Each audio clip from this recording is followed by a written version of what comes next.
Hey guys, in this video, I will show you how to verify trading 212 account. Alright, so let's begin. First, you'll need to verify your email address. After creating your Trading 212 account, open your email inbox and look for a message from Trading 212. Open the email and select the verification link to confirm that you have access to the email address connected to your account. If you can't find the email in your main inbox, check your spam, junk, or promotions folders.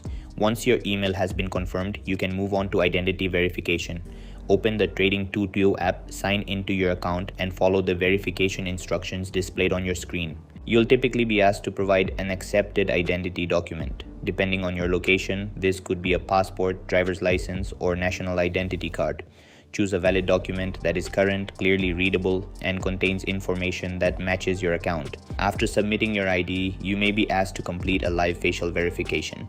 Follow the instructions provided in the app and make sure you have camera access enabled. In some cases, Trading 212 may also request proof of your residential address.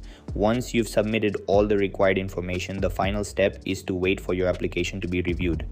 Verification times can vary depending on your circumstances and whether additional checks are required. Once your account has been successfully verified, you'll be able to continue with the remaining account setup and use the features available to you. And that's it. So that's basically how you can verify Trading 212 account. So that's all for this video.